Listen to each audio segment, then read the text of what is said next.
بسم الله الرحمن الرحيم. الحمد لله، الصلاة والسلام على رسول الله محمد وآله وصحبه ومن اهتدى بهداه. دواي سورة النساء التي نسأل سورة الطلاق كالجزء بستو هجدا، وطبعا لا فرا بينصتو بنجاو هشتا لقرآن كان دا دواي خوينوي آيات كان تفسير آيات كان دكين. أعوذ بالله من الشيطان الرجيم. بسم الله الرحمن الرحيم. يا أيها النبي إذا طلقتم النساء فطلقوهن لعدتهن وأحصوا العدة واتقوا الله ربكم لا تخرجوهن من بيوتهن ولا يخرجن إلا أن يأتين بفاحشة مبينة وتلك حدود الله ومن يتعد حدود الله فقد ظلم نفسه لا تدري لعل الله يحدث بعد ذلك أمرا فإذا بلغن أجلهن فأمسكوهن بمعروف أو فارقوهن بمعروف وأشهدوا ذوي عدل منكم وأقيموا الشهادة لله ذلكم يوعظ به من كان يؤمن بالله واليوم الآخر ومن يتق الله يجعل له مخرجا ويرزقه من حيث لا يحتسب ومن يتوكل على الله فهو حسبه إن الله بالغ أمره قد جعل الله لكل شيء قدرا واللائي يئسن من المحيض من نسائكم إن ارتبتم فعدتهن 3 أشهر واللائي لم يحضن وأولاة الأحمال أجلهن أن يضعن حملهن ومن يتق الله يجعل له من أمره يسرا ذلك أمر الله أنزله إليكم ومن يتق الله يكفر عنه سيئاته ويعظم له أجرا. سورة الطلاق طبعا للرزبندي معلومة للقرآن دا رزبندي يعني لترتيب سورة كان دا 65 بلام لروي هات نخواروا دواي سورة النساء كبيرسر تفسير مان كردو هات وتخوار سورة النساء بدواي دارك سورة الطلاق هات وتخواره وبابتكان شي ليك نزيكن چون لنساء دا زورك لو أحكامانك تيدان كباسي آفرتانن بەڵام لە نیساءدا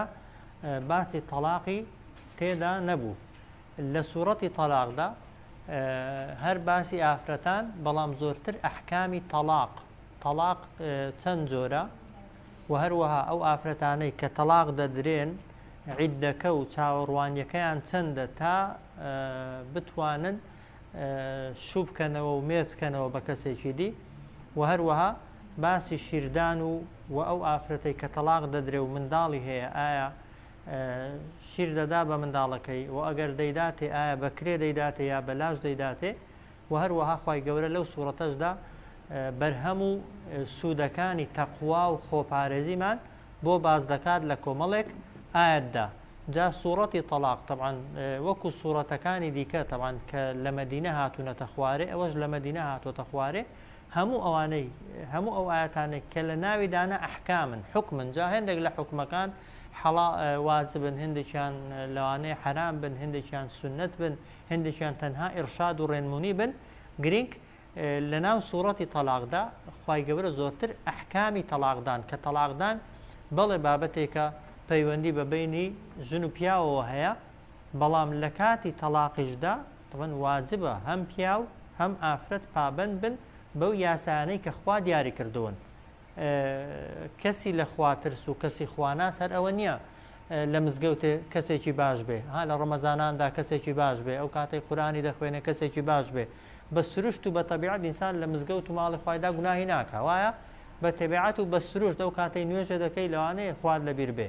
کەسی متەقی و لە خواترسی ڕاستەقینەوە ئەیە ئەو کاتەی کە کێشەی دەبێ، ها ئەو کاتەی گرفتی دەبێ، ئەو کاتەی نیزاعی دەبێ لەگەڵ کەسێکدا پابند بێت بە شەرعی خواوە. ها ژن و پیاوێک هیچ مهم نییە ئەو کاتێک کە یەکتریان خۆش دەوێت و لە یەکتری ڕازین فەرمانی خوا لەگەڵ یەکتری جێبەجێکەن. ئەو کاتەی کە پیاو لە ئافرەت ناڕازیە گرینگە سنووری خوا نەبەزێنێ، بەو شێوازە مامەڵی لەگەڵدا بکە کە خوا فەرمانی پێکردووە. یان ئافرەت ئەو کاتەی کە مێردەکەی ناوێ یا گلەیی لە مێردەکەیە گرینگە بە حەزی خۆی، بە ئارەزوی خۆی، بە تووڕەیی خۆی نەکا، بەڵکو بگەڕێتەوە بۆچی؟ بۆ شەرع و دینی خوای پەروەردگار، بزانێت دینی خوای پەروەردگار دەڵێ چی. جا سەرەتای ئاەتەکەی خوای گەورە ڕوو لە چێ دەکات؟ لە پێغەمبەر صلی الله عليه وسلم. بەڵام حکمەکە تایبەت نییە بە پێغەمبەر صلی الله عليه وسلم، بەڵام وەکو ڕێزێک بۆ پێغەمبەر صلی الله عليه وسلم ئەوە یەک، و هەروەها وەکو ئەوەی کە پێغەمبەر صلی الله عليه وسلم وحی بۆ هاتووە یەکەم کەسیش بووە دەبووە وحیەکەی جێبەجێکا. بۆیە مەسەلەی تەلاقیش لە پێغەمبەری خوادا ڕووی داوە یا ڕووی نەداوە؟ بەڵێ ڕووی داوە. پێغەمبەری خوا صلی الله عليه وسلم یەکێک لە خێزانەکانی تەلاق داوە، هەندێکیش دەڵێن سوێندی لێ خواردووە کە سەرجەیی نەکاوەکو تەنبێکردن، بەڵام هەرچۆنێکی بێ ئەحکامەکە شمولی پێغەمبەریشی کردووە صلی الله عليه وسلم و شمولی ئومەتەکەشی دەکات. جا دەفەرمێ یا ئەیها النەبیو، ئەی پێغەمبەر صلی الله عليه وسلم. ئەوجا ناڵێ ئیذا طەلەقتە، وایە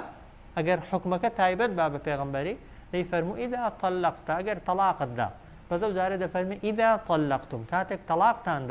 تەلاقتاندان هەر کامێک لە پیاوەکانی ئێوە کە خۆی بە ئیماندار دەزانێ، یا ئەیها النەبیو، ئەی پێغەمبەر صلی الله عليه وسلم خۆت و ئومەتەکەشت، ئیذا طەلەقتم النیساء، هەر کاتێک تەلاقتاندا یا ویستان تەلاقی بدەن یەکێک لە خێزانەکانتان، کەی تەلاقی دەن باشە؟ هەر کاتێک حەزت هات تەلاقی دەی، یا هەر کاتێک تووڕە بووی؟ بێگومان نا، ئەو جۆرە تەلاقە تەلاقێکی شەرعی نییە و ڕێگا پێدراویش نییە. دەفەرمێت فەطەلقوهن، ژنەکانتان تەلاق بدەن لعیدەتیهن، لەو ماوەیەدا کە خوا دیاری کردووە تێیدا ژن تەلاق بدرێ. جا ئێستا ڕوونی دەکەینەوە چ کاتێک ئەگەر پیاو بیەوێ، ئەگەر بڕیاری وابێ، ئەگەر قەراری وابێ ژنەکەی خۆی تەلاقدا، تەلاقدانەکەی بکاتە چ حاڵەتێکی باشە، لە چ کاتێکدا ئەگەر تەلاقەکەی بدا گوناهی ناگاتێ. دەفەرمێت لعیدەتیهن، لەو مدەتەی کە بۆیان دیاری کراوە، ئەو مدەتەی کە دیاری کراوە، ئەو کاتێک کە دانراوە لە شەرعدا، تا پیاو خێزانی خۆی تێدا تەلاقدا ئەگەر بیەوێ، ئەوەیە ئافرەتەکە لە بێنوێژی پاک بوو بێتەوە، حاڵین لێ یعنی پاک بێ ئافرەتەکە، وەلەو پاکیەتیەشدا پیاوەکە سەرجەی نەکردبێ. ئەو جۆرە تەلاقە پێی دەگوترێت تەلاقی سنی. تەلاقی سنی ئەوەیە ئەو مەرجانەی تێدا بن. یەکەم ئافرەتەکە لە بێنوێژ بوون خاوێن بوو بێتەوە لە بێنوێژیدا نەبێ. دوو پاک بێ و لەو پاکیەتیەدا پیاوەکە نەچوو بێتە لای سەرجەی نەکرد بێ. مەرجی سێمی ئەوەیە تەلاقەکە یەک تەلاق بێ یا دوو تەلاق بێ، مەجالی پەشیمان بوونەوەی هەبێ، مەجالی گەڕانەوەی هەبێ. واضحە؟ بۆیە خوا دەفەرمێت یا ئەیها النەبیو، ئەی پێغەمبەر صلی الله عليه وسلم و ئەی ئومەتی پێغەمبەر صلی الله عليه وسلم، ئیذا طەلەقتم النیساء، ناڵ ئەگەر تەلاقتاندا، یعنی ئەگەر ویستان تەلاقی دەندا، ئەگەر تەلاقت دابوو لێ بوویەوە، ئەگەر ویستان تەلاقی بدەن یەکێک لە خێزانەکانتان، فطلقوهن، تەلاقیان بدەن، لێیان جیا ببنەوە، لعیدەتیهن، لەو مدەتەی کە بۆیان دیاری کراوە. ئەو مدەتەی بۆیان دیاری کراوە کام مدەتەیە؟ وەکو باسم کرد ئافرەتەکە پاکە، وەلەو پاکێتیەدا پیاوەکە دەستی لە ئافرەتەکەی نەداوە، سەرجەی ئافرەتەکەی نەکردووە، وەسێ بەسێش تەلاقی نەداوە، تەلاقێکی داوە یا دوو تەلاقی داوە، یعنی مەجالێکی هێشتۆتەوە بۆ پەشیمان بوونەوەی. پاشان خوا دەفەرمێ وەئەحصل عیدە، وەئەحصل بپارێ، یعنی بژمێرن بە وردی ئەلعیدە، ئەو ڕۆژانە،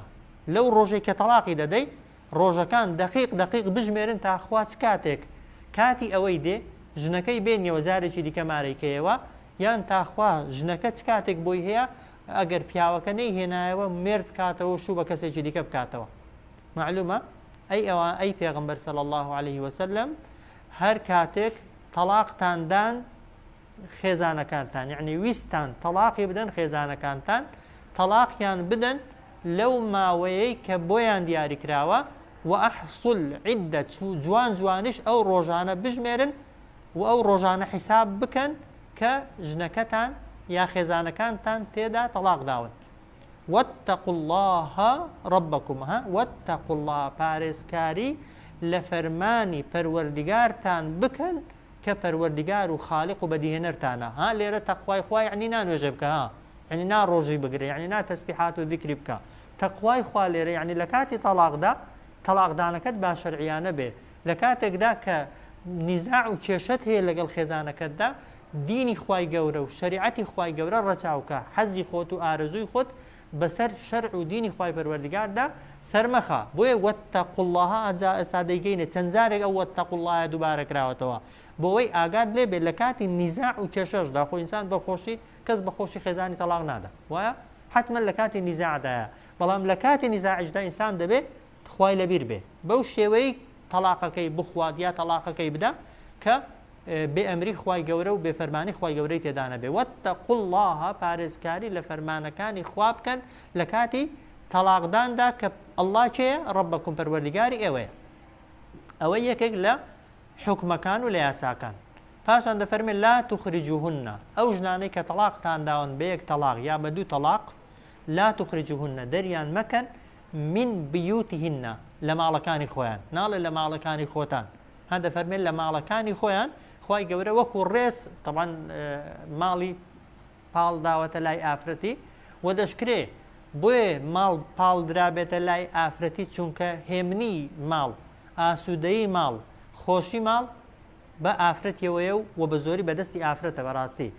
پیاو کاتێک حەزی لە ماڵە کاتێک دڵی بە ماڵەکەی خۆشە کە لەگەڵ خێزانەکەی تەبابێت و بینی خۆش بێ بۆیە دەفەرمێت لا تخرجوهن ئەو ژنانە دەرمەکەن من بیوتهن لە ماڵەکانی خۆیانێن لەو ماڵانەی کە پێشتر تیاندا بوون ولا يخرجن با بۆ خۆشیان ئەو ئافرەتانە نەچنە دەرێ یعنی ڕێشیان پێمەدەن بچنە دەرێ إلا أن يأتين بفاحشة مبينة مەگەر ئەو ئافرەتانە هەستا بن بە ئەنجامدانی فاحشە یعنی خراپەکاری تاوانکاریەکی مبین ڕوون و ئاشکرا بە ئاشکرا بزاندرێ کە ئەگەر ئافرەتەکە لەو ماڵەیدا بمێنێتەوە لە جیاتی ئەوەی بینی پیا و ئافرەتەکەی خۆشتر ببێتەوە چاکتر ببێتەوە لەوانەیە زۆرتر لە یەکتر دوورکەونەوە تەمان یەکەم جار بۆ دەفەرمێت دەری مەکە لە ماڵەکەت چونکە ئافرەتەکەی بێک تەلاق دراوە بە دوو تەلاق دراوە بۆ ئەوەی لەو مدەتەدا پیاوەکە ئافرەکەی کەوێ بەشکم حەز و ڕەغبەت و مەیل و ئارەزووی بکەوێتەوە سەری یان ئافرەتەکە بۆ ئەوی پیاوەکەی ببینێ بەشکم ئەگەر هەڵەی کرد بێ پێشتر ئەگەر وەک دەڵێ کەم تەرخەمیەکی کرد بێت کە چاوی بە پیاوەکەی دەکەوێت یا کە لەگەڵ پیاوەکەی لە ماڵەکەیدایە چاو بە خۆیدا بخشێنێتەوە لە ڕابردوەکەی تۆزێک پەشیمان ببێتەوە هەر چۆنێکی بێ پیا و ئافرەت ئەگەر بەیەکەوە لە ماڵدا بن نزیکترە بۆ ئەوەی زووتر ئاش ببنەوە زووتر بەیەکەوە ڕێک بکەونەوە چونکە لە چ کاتێکی ئافرەتەکەی تەلاق داوە طبعا ئافرەتەکە لە بێنوێژی پاک بۆتەوە ئەو لە مدەتی بێنوێژیدا پیاوەکە لە ئافرەتەکەی دوور بووە طبعا لا حیا فی الدین حەز و غەریز مەیلێکی جنسی لە بینیاندا هەیە ئەو جار ئافرەتەکە خاوێنیش بۆتەوە پیاوەکە نەچۆتە لاشی طبعا لەو کاتەدا لەو مدەتەدا زۆرترین حەز و مەیلی پیا و ئافرەتی بەرامبەر بە یەکتری هەیە بۆیش طبعا حکمەتی ئەوەی کە خوا دەفەرمێ با لە ماڵەکە نەچنە دەرێ بۆ ئەوەیە بەشکم بەهۆی مانەوەی ئافرەتەکەی لە ناو ماڵەکەیدا ئەو پیاوە و ئەو ئافرەتە ئاش ببنەوە و چونکە خوای گەورە حەزی لە تەلاقەیە حەزی لێ نییە حەزی لە تەلاق نییە بەڵام تەلاقیشی ڕێگا داوە تەلاقدان حەڵاڵە بۆ مەسلحەت و بۆ بەرژەوەندی و هێندێک جار لەوانەیە واجبیش بێ ئەگەر ئافرەتێک داوێن پیس بوو یا خراپەکار بوو یان هێندێک جار بۆ ئافرەتەکەش لەوانەیە ئەگەر بزانێ بەهۆی تەلاقەوە نەبێ چارەسەری گرفتەکانی ناکرێن و چارەسەری کێشەکانی ناکرێن هەر چۆنێکی بێت تەلاق خوای گەورە وەکو عیلاج دایناوە وەکو چارەسەر دایناوە عیلاجیش ئینسان لە حاڵەتی طەبیعیدا نایخوا لە حاڵەتی نەخۆشیدا دەیخوا وایە ئەگەر ژن و پیاوەکە پەشیمان ببنەوە و بێکەوە بگونجێن و واز لە وەک دەڵی خراپەی پێشووتر بێنن جا پیاوەکە خراپ بوو بێ بەخۆی دابچێتەوە ها کە ئافرەتەکەی دەبینێ حتمما لە حاڵەتی تەلاقدا ئافرەت خەم ناکە ئافرەت خەفەتبارە ها گەدیقەتتان دابێت ئەوانەی دەستنە مەحکەمەش بۆ خۆشیان داوای تەلاقی دەکەن کە تەلاق دەدرێن تووشی حاڵەتێکی سەدمەیەکی نەفسی زۆر گەورە دەبن ئەگەر تاوانبار بێ بێگومان طبعاً بەخۆ داچوونەوەکەی و خەفەت خواردنەکەی زۆرترە بۆیە کاتێک لە ماڵ و پیاوەکە بە خەمباری دەیبینێ لەوانەیە ڕەحمی بجوڵێ لەوانەیە بەزەی بجوڵێ ئەوجار ئافرەتەکەش کاتێک دەزانێت تەلاقدان چەند سەختە چەند قورسە چەند گرانە جارێ تەلاقێک دراوە بەلای قورسە وایە دوو تەلاق دراوە بەلای قورسە ئەگەر ببێتە سێ بێگومان قورستر دەبێت لەوانەیە بەخۆی دابچێتەوە لەوانەیە پەشیمان ببێتەوە لەوانەیە بچێ وەک دەڵێ جۆرە مامەڵەیەکی دیکە لەگەڵ مێردەکەی بکە لەوانەیە بە ئاعتراف بە هەڵەکانی خۆی بکە بۆیە زۆر نزیکە ئەگەر بەیەکەوە بن لە ماڵێدا بەیەکەوە ئاش ببنەوە بۆیە خوا دەفەرمێت لە ماڵەکانی خۆیان دەریان مەکەن با بۆ خۆشیان نەچنە دەرێ مەگەر هەستن بە ئەنجامدانی فاحشە یعنی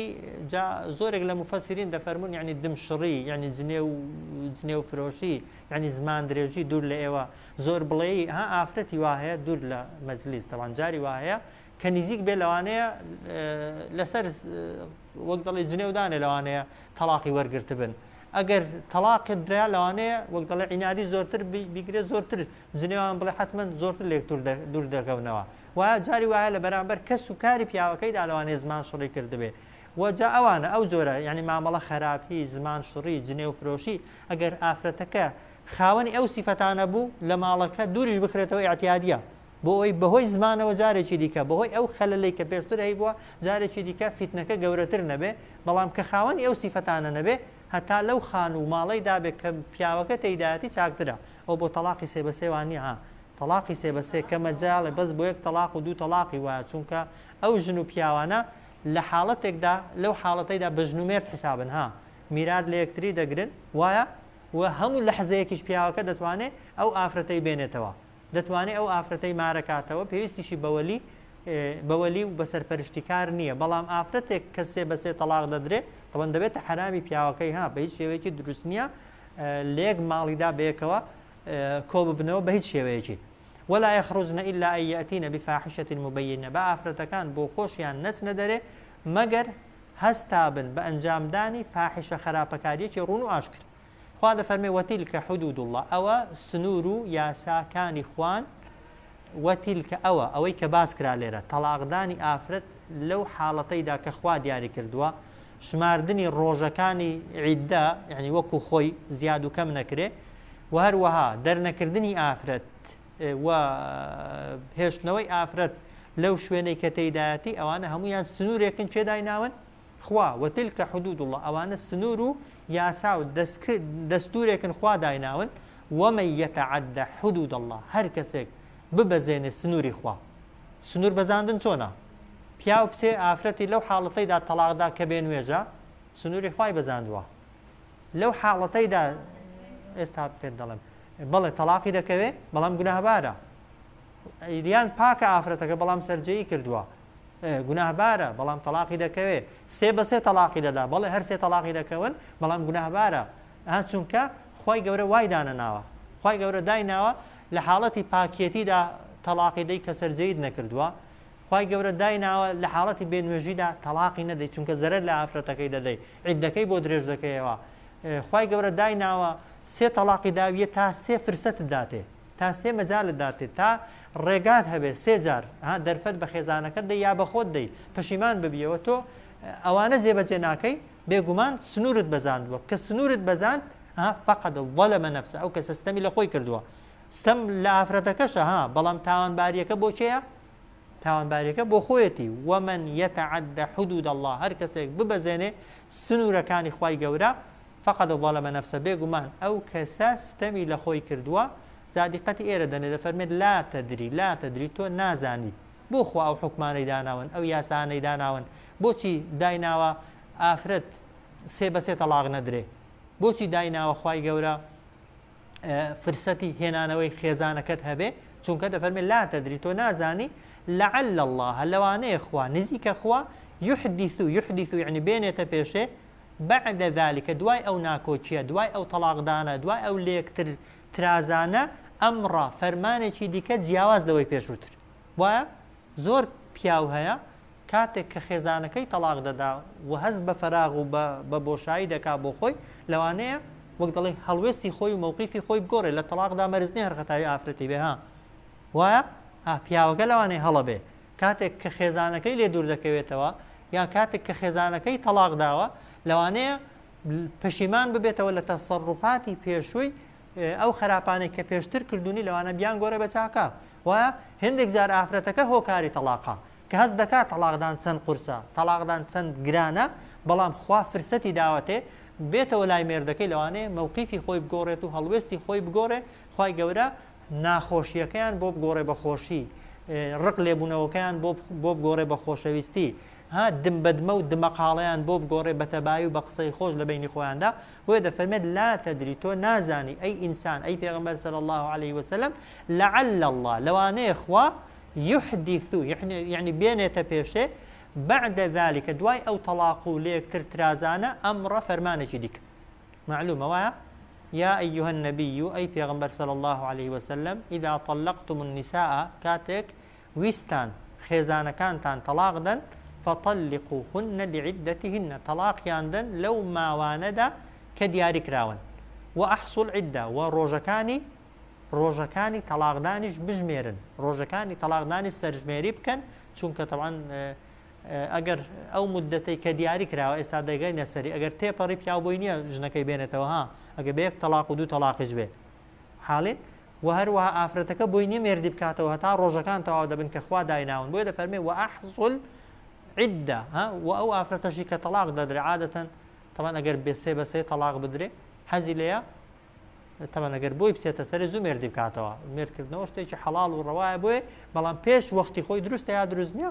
بێگومان دروست نییە بۆیە دەفەرمێ سەرژمێری ڕۆژەکان بکەن واتقوا الله ربكم پارێزکاری لە فەرمانی خوا بکەن کە پەروەردگارتانە لا تخرجونهن ژنەکانتان دەرمەکەن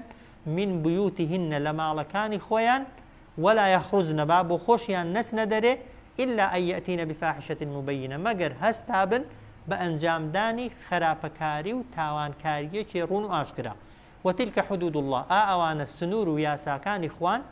ومن يتعد حدود الله هر کەسێک ببەزێنێ سنوورەکانی خوا فقد ظلم نفسه بەبێ گومانی ئەو کەسە ستەمی لە خۆی کردو یعنی خۆی تووشی گوناه کردووە خۆی شانی سزای خوای گەورە کردووە ئەوە هەڕەشەیە طبعا تەوکیدیشی لەگەڵا یعنی بێگومان خوا لەسەر ئەو کەسە لەسەر ئەو کارەی سزا دەدا چونکە بە ئەمری خوایە لا تدري تۆ نازانی لعل الله لەوانەیە خوا يحدث بعد ذلك بێنێتە پێشێ بۆ ئەو ژن و مێردە دوای ئەو تەلاقە ئەمڕە فەرمانێکی دیکە ئەو جا لەو ئاەتەی طبعا باس ئیشارەتم پێ کرد چەند جۆر تەلاقدانمان هەیە سێ تەلاقێکمان هەیە سنی حاڵێن تەلاقی سنی گوتمان ئەوەیە ئافرەتەکە پاک بێت و پیاوەکە لەو پاکێتیەیدا سەرجەی نەکرد بێت و بە یەک تەلاقیدا بێ یا دوو وازحە تەلاقێکمان هەیە بیدعی تەلاقی بیدعی ئەوەی ئافرەتەکە لە بێنوێژیدا بێ یان ئەوە بەوەی دەبێتە بیدعی بەوەی دەبێتە بیدعی ئافرەتەکە پاکە بەڵام پیاوەکە سەرجەی کردووە هەر بیدعیە ئافرەتەکە حەملی هەیە بە حەمل تەلاق دەکەوێت بەڵام بیدعیە طبعا لەو حاڵەتەیدا تەلاقی نەدا باشە یان سێ بەسێ هەر سێ تەلاقان بەیەکەوە پیاو دەتوانێت هەر سێ تەلاقان بەیەکەوە بخوا وایە سێ جار بیخوایان وشەی سێ بەکاربێنێ بەڵام تەلاق بەو شێوەیەی بیدعیە تەلاقی بیدعی دەکەوێت بەڵام کەسەکە گوناهبار دەبێت تەلاقێکمان هەیە نە سنیە و نە بیدعی نە سنیە و نە بیدعی ئیکەیە ئێو ئافرەتانەی کە بێنوێژ نابن ئافرەتێکی منداڵ پێش تەمەنی باڵغ بوون یا ئەو ئافرەتانەی کە هەر بێنوێژ نابن طبعا ئەوانە لە هەر حاڵەتێکیدا تەلاق بدرێن عیددەی ئەوان دیارە دەیگەینێ لە ئاەتەکەی باسی دەکا ئافرەتێک لەبەر بە تەمەنیان لە بێنوێژی کەوت بێ وازحە تەلاقدانەکەی نە سنیە و نە بیدعی یعنی لە هەر کاتێکدا تەلاق بدرێ وەکو یەک وایە جا ئاەتی دووەم دەفەرمێ فەئیذا بەلەغنە ئەجەلەهن هەر کاتێک بۆ خۆی لێرە بەلەغنە یعنی چی یعنی گەیشتن بە ئەجەلەهن بەو ماوەیەی کە بۆیان دانراوە بەڵام مفەسیرین دەفەرمون دەبێ ئاوا تەفسیریکەین بڵێن هەر کاتێک نزیک بوونەوە لەو کاتەی کە بۆیان دیاری کراوە وازحە چونکە ئافرەت ئەگەر ڕۆژەکانی تەواو کردن دوای تەواوکردنی ڕۆژەکان پیاوەکە بۆی نییە پەشیمان ببێتەوە ها بۆیە کاتێک نزیک دەبێتەوە لە ڕۆژەکان لەبێ پێش ئەوەی ڕۆژەکە تەواو بن سێ ئافرەتەکەی جارێکی دیکە مارەکاتەوە بهێنێتەوە ژێر نیکاحی خۆی بۆیە دەفەرمێت فەئیدا بەلەغنە ئەجەلەهونە کاتێک مەبەست معنای لۆغەویەکەی ئەوەی ئەگەر گەیشتنە ئەو ماوەی کە بۆیان دیاری کراوە بەڵام مەبەست ئەوەیە کاتێک نزیک بوونەوە لەو کاتەیەی کە بۆیان دیاری کراوە چی بکەن خی گەورە دەفەرمێ فەئەمسیکوهونە ئافرەتانە بهێڵنەوە لە ژێر نیکاحی خۆتاندا بیمەعروفین بەچی بەڵام بە چاکە لەگەڵکردن بیان هێڵەوە لە ژێر نیکاحی خۆتدا بەڵام بڕیار بدە ئەگەر خراپ بووبی وازحە لەمە دوا چاک بی لەگەڵی ئەی ئەگەر ئافرەتەکە خراپ بوو بێ بۆ ئەوی مەیهێنەوە تۆڵی لێ بکەیەوە وایە تۆڵی لێ بکەیەوە ناچاریکەی ئافرەتەکە بۆ خۆی داوای تەلاقی بکە ناچاریکەی ئافرەتەکە داوای وەک دەڵی داوای مەسەر مارەیت لێ نەکا لە مارەیەکەی خۆش بێ بەو نیەتەی بیهێنیەوە بەو نیەتەی بیهێڵیەوە گوناهبار دەبێت فەئەمسیکوهونە بیهێڵەوە بالمعروف بمعروفین یعنی بە شێوەیەکی چاک و باش و بڕیاری مامەڵەکردنێکی جوانی لەگەڵدا بکە ئەو یان ئەگەر زانیت هێنانەوەکەی بەکەڵک نایە ئەگەر زانیت هێنانەوەکەی چارەسەر نییە ئەگەر زانیت وەک دەڵێ یعنی کێشەکان هەر وەک خۆیانن گۆڕانکاری دروست نەبووە ئەو فارقوهن یان لێی جیاببەوە بمعروفین بە شێوەیەکی جوان بە شێوەی جوانیش ئەوەیە کە دوای تەلاقدان زەمی مەکە وەک دەڵێ دژایەتی مەکە مبالغە مەکە لە زەمکردنیدا مارەی خۆی پێ بدا حەقی مەخۆ ئەو جات چی دیکەش بکەن و ئەشهیدوو بیکەنە شاهیدیش کاتێک کە دەیان هێننەوە یا تەلاقیان دەدەنها بۆ وەرد و حاڵەتەکەی کاتێک دەتەوێت خێزانەکە تەلاق دەی پیاوێک دەیەوێت خێزانی خۆی تەلاقدا یان دەیەوێت بیهێنێتەوە جارێکی دیکە بیهێنێتەوە دەفەرمێ بیکەنە شاهید ذەوەی یعنی دوو کەسی عەدلین دادگەر و ئەمین و ڕازگۆ منکم لە خۆتان وازحە جا ئایا شاهدگرتن طبعا لە کاتی نیکاحی یەکەمدا واجبە قسەی تێدا نییە ها وایە لا وەلیە لا نکاح إلا بوەلیین وشاهدەی عەدلین هیچ نیکاحێک دانامەزرێ تا وەلی و دوو شاهدی عەدل نەبن ها ئەوەی یەکەم جار بەڵام جاری دووەم کە کەسەکە بە تەلاقێک ژنەکەی تەلاق داوە یا بە دوو تەلاقی داوە دەیەوێت مارەی کاتەوە ئایا شاهدگرتن و طبعا وەلی هیچ پێویست نییە بەڵام ئایا شاهد پێویستە یا پێویست نییە هەندێک لە عولەما دەفەرمون لێرە ئەمرە ها دەفەرمێ و ئەشهید و بیکە شاهید ئەگەر ڕواڵەتی ئاەتەکەی وەرگین بڵێ واجبە وازحە بەڵام زۆرێک و جمهوری عولەما دەفەرمون لێرە ئەو و ئەشهیدوە بۆ فەرمانکردن نییە تەنها بۆ ڕێنمونیکردنە یعنی چاکتر وایە باشتر وایە شاهد بگری بۆچی شاهد بگری چونکە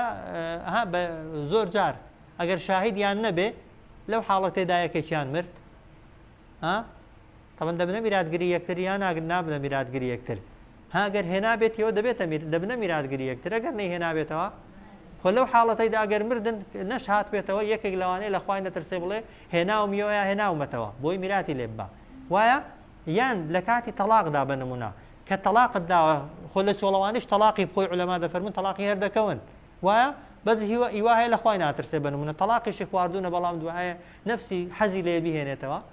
ئەوکو ئێستا زۆر کەس هەیە تەلاقی سێبەسێشی خواردوون بەڵام دەچێت لە لیژنەی فتوالەکەن مەلایەکی درۆیەکی دەکات دوور لێەوە دوای دەڵێت تەلاقیان بۆ چاکردنەوە تەلاق چاکردنەوە و تەلاق هەڵگرتنەوە و ئەوانە بوونیان نییە ها مطلقاً تەلاقیان ناکەوێ دەنە ئافرەتێک سێ بەسێ تەلاق درابێ پیاوێک سێ بەسێ تەلاقی ژنێکی خوارد دەبن بە هیچ قووەتێکی ها ئەگەر پێغمبەریش لە حیات دابێت و ئەو کاتەش لە حیات دابووە هیچ تەلاقێکی چانەکردوتەوە ئەو کەسەی کە تەلاقێکی کەوتون چاکردنەوە نیە مارەکردنەوەیە ها ئافرەتەکەی دێنێتەوە لای خۆی بە دوو تەلاق یان دوو تەلاقی خواردوون دەیهێنێتەوە لای خۆی بە یەک تەلاق ها دەنە ئەو تەلاقی کەوت هەڵگیرانەوەی نییە ها تەلاق چاکردنەوە بوونی نییە بە هیچ شێوەیەکی بۆیە دەفەرمێت و ئەشهیدو یعنی بکەنە شاهد جا دەفەرمون هێن ئەگەر بۆ وجوب بێ تەمان دەبێت لە کاتی تەلاقیشدا شاهد هەبێ لە کاتی هێنانەوەشدا بەڵام جمهوری عولەما زۆرینەی عولەما دەفەرمون نەخێر نەبۆ تەلاقدان شاهد واجبە بەڵام سنەتە بۆی لە حاڵەتی نیزاعدا پیاوەکە یان ئافرەتەکە ئینکاری نەکا هەندێک جار ئافرەتەکە مەسلحەتی لەوانەیە لەوەی دابێت تەلاق درابێ بڵێ تەلاق دراوم وایە تەلاقیش نەدرابێ هەندێک جار لەوانەیە مەسلحەتی لەوەی دابێ بڵێ تەلاق نەدراوم بە نمونە پیاوەکە تەلاقی خواردوون و یەکسەر دەمرێ ها وانيا اگر افرتك كذا قايل نبو به طبعا حتما اگر لخواي نترسي وانيا خو انجا دوش اگاتان لي بنمونه كابر كسك لچولواني داسي بس طلاق خواردون ها اگر تو لجنه فتوا بنمونه قلت طلاق من خواردون يعني يك طلاق خواردوا قلت يانجنكي خود بينوا هاي اوش ندبته حلالي ها خو لجنه فتوا اگان لينيا ها بەوەی کە تۆ درۆت کردووە بەوەی کە تۆ ناڕاستیت گوتوە ژنەکە نابێتەوە حەڵاڵی خۆت وەکو ئەوەی وایە لە زینای دابێ ئافرەتەکە بنمونە گوێی لێ بوو بێ پیاوەکەی تەلاق داوە بەڵام هەر لەبەرەوەی تەلاقی پێ ناخۆشە و هەشە تەبان ئافرەتی وا هەیە من بینیومە یعنی کابرا نەک جارێک دەیان جار پیاوەکەی تەلاقی لێ خواردووە بەڵام لەوەر منداڵی هەیە و وەک دەڵێ پێی عیبە و ئەوانە چاوپۆشی دەکات و مێردەکەی باکی نییە ئافرەتەکەش قبوڵیەتی طبعا ئەو مانەوە لەگەڵ یەکتری دوای تەلاقی سێ بەسێ کەوتنە زینایەکی تەواو تەواوە طبعا بۆ پیاوەکەش و بۆ ئافرەتەکەش با بەڕواڵەتیش لێک زیانە کرابنەوە مادام تەلاقەکە حکمێکی وەک دەڵێ یاسایەکی دینی تەواوە خۆ ئەگەر کەوتووە ئەتۆ بەڕواڵەت چاچکەوە یا چاچکەوە چاک نابێتەوە وێ دەفەرمێ فەئیذا بەلەغنە ئەجەلەهن هەر کاتێک ئافرەتەکان نزیک بوونەوە لەو ماوەیە کە بۆیان دیاری کراوە فأمسكوهن بيان هلنو بچاك لقل كردن أو فارقوهن يا ليه جاب بنو بس هاك لقل كردن وأشهد بك شاهد ذوي عدل منكم دوكسي دادقر يعني رازقو ها رازقو بن عادل بن لخوتان إيمان دار بن شي ايه جای محکمەی شتێکی قانونی ئێستا لە ڕاستی دێ ئێستا ئەو مارەکردانە ئیمەلای حاکمێکیان زیادە ها ئیکیان زیادە خۆ لەکن حاکمی ئەگەر وەلی بانکەن و شاهیدی ڕاستەقینە هەبن لەکن مەلای مارەژ نەکرێت تەبیعیە بەڵام لەکن حاکمی ئافرەتەکە بۆ خۆی وەلیە وایە وانێ خۆ بابەکەی بانگ دەکەن بابەکەی بانگ ناکەن ئەو جار ئەو شاهیدانەی کە دەچن جاری وایە تەنها لە ئەوەی هەر لەوێ بە کابرای دەڵێنەرە هەویەت پێەیە وانە جاری واشەیە هەر ناویستیانەکەش لە خۆڕا دەنووسن و یعنی وەک دەڵێ ئیمزاکەش ئیمزا حەقیقینین بۆیە لەو حاڵەتەیدا ئەوانە بە شاهید حساب نین شاهید دەبێ ئاگای لێبوو بێ کە تۆ لە فڵان کەسی مارەکراوی شاهید ئەو کەسەیە بینی بێتی یا گوێی لێبوو بێ یا بە یەقین لەکنی بوو بێتە یەقین ئەوانە شاهیدن بۆیە ئەگەر تۆ ئەوەی محکەمەی وەکو ڕۆتێنیان وەک دەڵێ کەسەکان دەبەی بۆی عادل بن و عادل نەبن هەر ئیشەکە هەر ڕۆیشتووە بیکەنە ئەنجا عەدالەت ئەو عەدالەتی کە لە قورئاندا باس کراوە یا عولەما باسی دەکەن ئێستا هەر بە زەحمەتیشە ها کەم کەسێ عادلی ئەو عادلە بێگوناهی گەورەی نەبوون و قەدرۆی نەکردبێت و لە گوناهی گچکە زۆر خۆی پاراست بێ ئەگەر گەڕین لەوانەیە لە شارێکیدا دوو کەسمان دەست نەکەون بۆیە ها علەمای دیکە ڕەئیان یعنی فتوایان داوە ئەگەر شاهید عەدلیش نەبێت و وەلی عەدلیش نەبێ بەس ئیماندار بێ مسلمان بێ حسابی یعنی شاهیدی لێوەردەگیرێ بیکەنە شاهید دوو کەسی دادگەر لە خۆتان بۆی کە مارەی دەکەیەوە یان ژنەکەی تەلاق دەدەی وەئەقیموا الشەهادەتە لله ئێوەش هەستن بە ئەنجامدانی شاهیدی بۆ خوا ئەگەر کەسێکتان بوون بە شاهید شاهیدیەکەی بدەن لە پێناوی خوای گەورەدا بەڵام بە شێوەیەکی دادگەرانە و ڕاستیانە نە لەبەر ئەوەی کە ڕقت لە کەسەکەیە شاهیدیەکەی بگۆڕە لە زەرەری وایە نە لەبەر خۆشەویستیش زۆر جارێکە باسمان کردووە تۆ بچی بە درۆ شاهیدی بۆ کەسێک دەی بۆی خێزانەکەی بێتەوە لا ئەوە بەڕواڵەت چاکەر لەگەڵ کردووە بەڵام لە حەقیقەتدا ئاگرت بۆ خۆش کردووە وایە بەڕواڵەت یارمەتیت داوە بەڵام لە ئەسڵدا چاڵت بۆ هەڵقەندووە بۆیە دەفەرمێت وەئەقیموا الشەهادەتە هەستن بە ئەنجامدانی شاهیدی بەس لەبەر خوای گەورە ذلكم خوا دەفەرمێ ئەوەی کە باس کرا لەو یا قاعیدە و یاسایانە یوعەظ به ئامۆژگاریتان پێ دەکا خوای گەورە ئیچێ من کانە یؤمن بالله واليوم الآخر هەر کەسێک ئیمانی بەخوا بە ڕۆژی دوایە هەبێ چێ ئەو یاسایانە جێبەجێ دەکا چێ دەبێ ئەو یاسایانە جێبەجێکە هەر کەسێک ئیمانی بەخوا و بە ڕۆژی دوایی هەبێ ئیدعای ئەوەی بکەی کە ئیمانت بەخوای هەیە بەڕاستی ئیمانت بە ڕۆژی دوایی هەیە دەبێت لە مامەڵەی خێزانیدا ئەو کاتەی لەگەڵ خێزانتدا یا ئەو کاتەی لێی جیا دەبیەوە دەبێت شەرعی خوای گەورە و دینی خوای گەورە جێبەجێکەی ذلكم ئەوەی باس کرا يوعظ آموزگاری تان دكا به بي من كان يؤمن بالله واليوم الآخر هر كسيك باوري هبه بخوا بروجي دواي واضحة؟ أجر دقتي آياتكش دين إيمان بون بخوا عقيدة ويا إيمان بون بقيامة عقيدة مسألة طلاق ونكاح وأوانش معاملة خيزانية نكاح وطلاق لقل إيمان بون بقيامة دوشتي تيكل كيشن ها كسك عقيدة باق بيتو إيماني بخوا ساغ بيت بمعاملة شدروز بيت ومن يتق الله هر كسك لخوا بترسي فرماني خوازي بجيكا لقناه تاوان دور كويتوا يجعل له مخرجا خواي قورا يجعل له بريار دابوي قرار دابوي تي مخرج يعني هوكارك كبيهن بي بهن تدري التي لنا خوشي لتنقانا لنا راحتي ومن يتق الله انا لبياو بي افرد بي هر كسك لخواترز بيت هر كسك آمادي جا متقيكيا أولي ملائكة بها إنسان واجبات جيبجيكا بقدر تواناها لقناها دور كويوا أو إذا توانا داهية دبي بمتقي هرچی متقي به هرچی لخواترز به خوای گوره لبرانبر دا چی پیدا دا قازان زکی چیا يجعل له دادن بوي بريار دادا بوي بيد بخشي خوای گوره مخرج يعني هوكاري هات ندر لتنقانا لنا راحاتي لنا خوشي جاء مفسرين دا فرمون ديارترين آد لقرآن دا كإشارة به بو أوي كمسلمان ومتقي خواهي قول لتنقانا ونارحاتي دي هنا تدري أو آياتيانا بويدا فرمون يكيق لصحابة كان ناوي عوفي أشجعي بوا عوفي أشجعي دالين كوريكي بديل كوتو تدستي بتبرستكان ديت لاي پیغمبر صلى الله عليه وسلم دلاي پیغمبر خوا دايكي كوركم خريكه لتاو من دالكي شد دبيتو چاو لدزدا اوندي بوي بگريه پیغمبر صلى الله عليه وسلم او آياتي بسرداد خوينيتوا بيدل ان الله سيجعل لك فرجا بيغمان خواي گورا لمودوا درود ليدكاتو چونك دزانه كسك متقي لخواترسا وفرمي برو فرمان بخيزانه كشت كبا آرام بگريت وبيكوش زور او ذكري دوباركنا ولا حول ولا قوة إلا بالله لفرمي بياوك هستا لاي پیغمبر صلى الله عليه وسلم سوية ومال سي پیغمبري صلى الله عليه وسلم قيان بخيزاني بيكوا لا حول ولا قوة إلا بالله دوباره دكردوا دفرمي زوري بياناتو يكيق لدرقاي دا كدرقان كردوا كركي خويتي او يك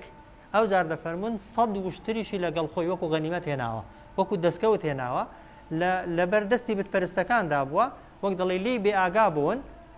رك هلات ولا دستيان رك صد وشتريشي داواتا بيش خوي جا خويان لكوت وآقان لين أبوا وكو غنيمت ودسكوت هناويتي ها فعلا اگر انسان متقي بيتو لخواترز به خوي قورا جاري واهيا جيانت بو عكس دكاتو ها ومن يتق الله هر كسيك لخوا بترسي بلام لخوا ترسان ليري يعني شي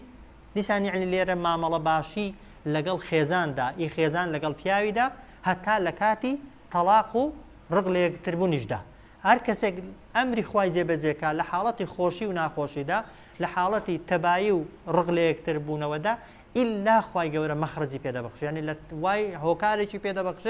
كلا تنقانا وخم خفتنا راحاتي بيهن يتدر هذا وندنا أو قازان زي لقازان زكاني تقوى قازان زي جريكي أوي ويرزقه خواي قورا رزقه روزيشي بيدا دا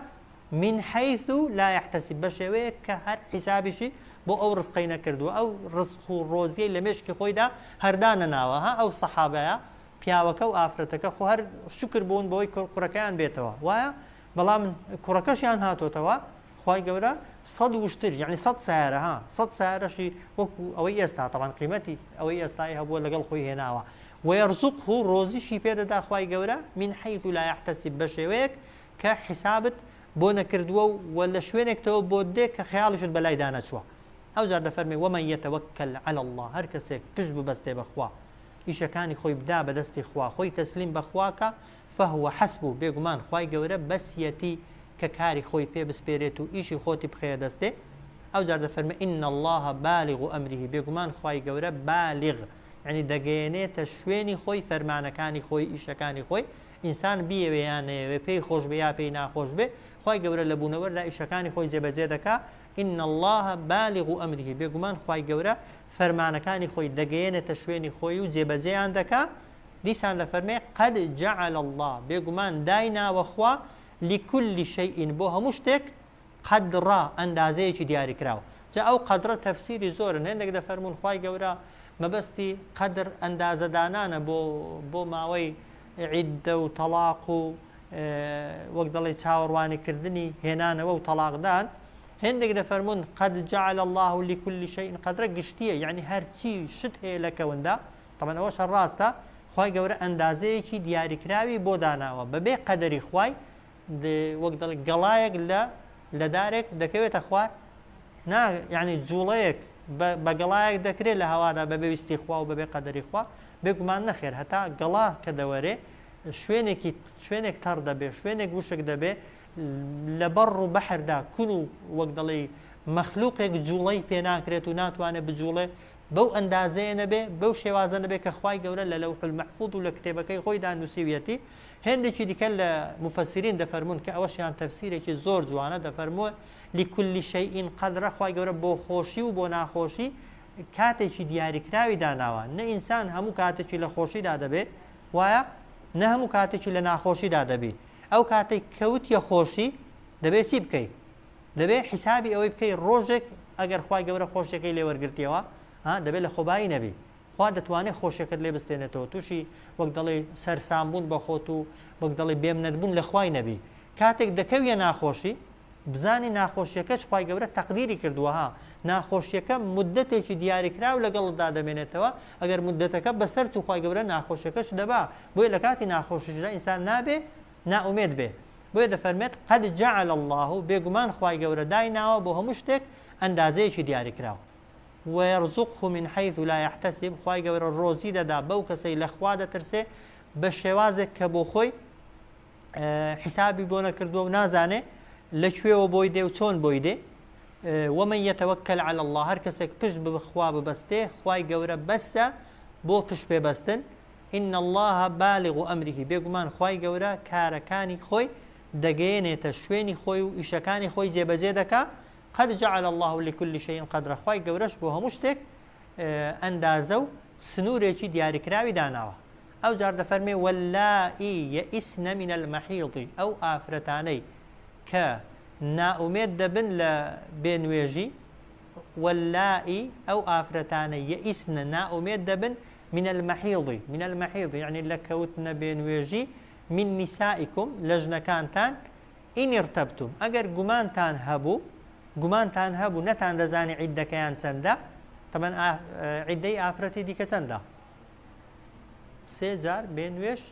بوونە، وایە 3 جار کەوتنە بێنوێژیە، 3 جار بێنوێژ بوون و پاکبوونەوەی ئافرەتێک کە لە تەمەنێکی ئاساییدا بێ. ئەو ئافرەتانەی حەملیان نییە و بێنوێژ دەبن کاتێک تەلاق دەدرێن، وایە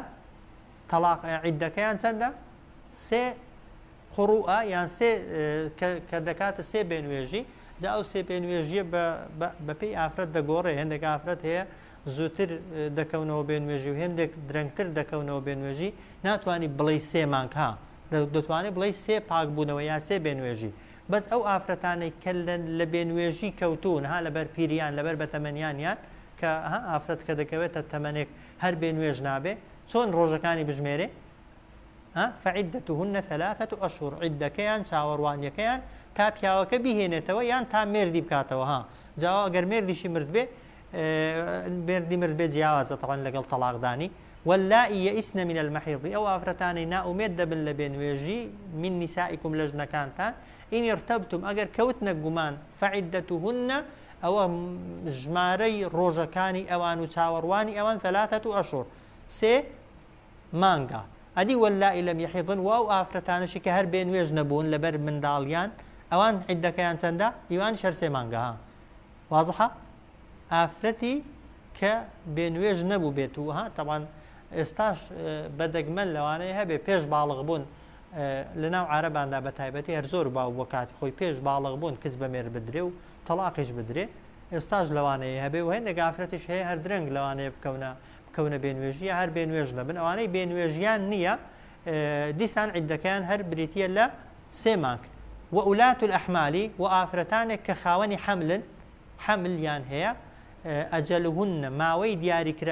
دیاریکراوی ئەوان چەندە؟ ئەی یەضعنە حەملەهن ئەوەیە دانن حملەکەیان جا با بە 1 ساعاتی داینە حەز دەکا ئافرەتی حاملە بۆ هەردووکی حملەکەی هەر وەکوەیەک بۆ ینی هەمویان حملەکەیان ینی عەفو عیدەکەیان یەک شتە هەر تەلاق بدرێ ئەگەر ساعاتێک دوای تەلاقدان بنمونە منداڵی بوو مەجالی مێرکردنەوەی هەیە و لە ناو ئافرەتی سەردەمی پێغەمبەردا صلی الله عليه وسلم ئافرەت هەبووە بە 40 ڕۆژ دوای تەلاقدان مێردەوە حملی داناوە مێردی کردوتەوە پێغەمبەر صلى الله عليه وسلم ڕێگاشی پێداوە بۆی وولاة الأحمال ئافرەتانێک کە خاوەنی حملن ئەجەلوهن ماوەکەیان چییە ئەی یەضعنە حملەهن ئەوەیە دانن حملەکەیان ئەدی ئافرەتانێک کە نەگوازراونەتەوە عیددەیان چەندە چێ دەزانێت عیددەیان نییە ئەدی ئەوەی مێردی مرد بێ ئەو ئافرەتانەی کە نەگوازراونەتەوە و تەلاق دەدرێن ئەو سەعاتەی تەلاق دەدرێن دەتوانن مێردی بکەنەوە ئەگەر نەگوازرابنەوە بەڵێ ئەدی ئەگەر مێردی بمرێ ئافرەتەکە مارە کراوە نەگوازراتەوە بەڵام مێردی دەمرێ ئەویش وایە هەیەتی یان نێتی ئەو هەیەتی عیددەی وەفات هەمیشە 4 مانگ و 10 ڕۆژە تەمان عیددەی وەفات 4 مانگ و 10 ڕۆژە ئافرەت دەبێ ئەو 4 مانگ و 10 ڕۆژەی چاوەڕێکە ئەگەریش نەگوازرابێتەوە بەس بۆ تەلاقدانی تەمان بەپێی جۆری ئافرەتەکەی حاڵەتی ئافرەتەکەی گۆڕانکاری بەسەردادێ پاشان دەفەرمێتی ومن يتق الله يجعل له من أمره يسرا هەر کەسێک پارێزکاری لە فەرمانی خوا بکە يجعل له دەبەخشێ خوای گەورە پێی من ئەمره لە هیچ و کارەکانیدا یوسرا ئاسانکاری ئەوش مژدەیە ها ئینسان بە نیسبەتی ئەوەی کە تەقوای خوای دەکا ئەمری خوای جێبەجێ دەکەی بە نیسبەتی ئەوەی کە لە گوناه دوور دەکەویەوە خوای گەورە وعدی داوە ئیش و کارت بۆ ئاسانکە ئیش و کاری دنیایش ها و قیامەتیش تەبان ئەوە قسەی تێدانیە ها ومن يتق الله هەر کەسێک تەقوای خوای گەورە بکە پارێزکاری لە ئەمری خوا بکە يجعل له دەبەخشێ خوای گەورە بەو کەسە من ئەمره لە ئیش و کارەکانیدا یوسرا ئاسانکاری جا خوا دەفەرمێت ذلك ئەوەی کە باس کرا ئەمر الله فەرمانی خوای پەروەردگارە ئەنزەلەه ئیلەیکم ناردوویەتی و ڕەوانەی کردووە بۆ ئێوە دیسان دەفەرمێتەوە چی ومن يتق الله هەر کەسێک پارێزکاری لە فەرمانی خوا بکە خواچی بۆ دەکا يكفر عنه سيئاته ڕەش دەکاتەوە لەسەری گوناهەکانی جا سەیئات باسمان کردووە گوناهە بچووکەکان تەبەن ئینسانی متقی گوناهی گەورە ناکە کەبائیر ناکە وایە واجباتە گەورەکان جێبەجێ دەکا ئەگەر تووشی گوناهی بچووکیش بوو بەهۆی ئەوەی کە وەک دەڵی گوناهی گەورەی نەکردوون و وەک دەڵی واجباتی جێبەجێ کردووە خوای گەورە بچووکەکانیشی لەسەر ڕەش دەکاتەوە ئەوە یەکێکی دیکە لە قازانجەکانی تەقوا ويعظم له أجرا ويعظم وجورج دكا بوي پاداشتی کردەوەکانی ئەویش نسبیە ها کردەوەکە بەپێی تەقوا و نیەتی دڵت جاری وا هەیە لەوانەیە بەس بەشی ئەوەندەی خاوێن بێ خوای گەورە بۆت بکا بەیەک بەدە وایە هەندێک جار لەوانەیە بۆت کا بە 100 هەندێک جار لەوانەیە بۆت گەورەکە بیکا بەیەک بە 700 و هەندێک جاریش لەوانەیە 700ەکەشت بۆ چەند قات کاتەوە و هەندێک کردەوەش هەنا پاداشتیان هەر نییە هەر دیار نییە هەر لە ژمار نایە بنمونە ڕۆژ و پاداشتەکەی دیار نییە وایە سەبرگرتن و ئارامگرتن پاداشتەکەی دیار نییە و زۆر کرداریش هەنە خوای گەورە دەفەرمێت بەبێ حیساب خوای گەورە پاداشتیان بۆ دەنووسێت ئەوە بۆ کێیە بۆ کەسێکە کە متەقی و لە خوا ترس بێ ذلك ئەمر الله ئەوە فەرمانی خوای گەورەیە کە ناردوویەتیە خوارێ بۆ ئێوە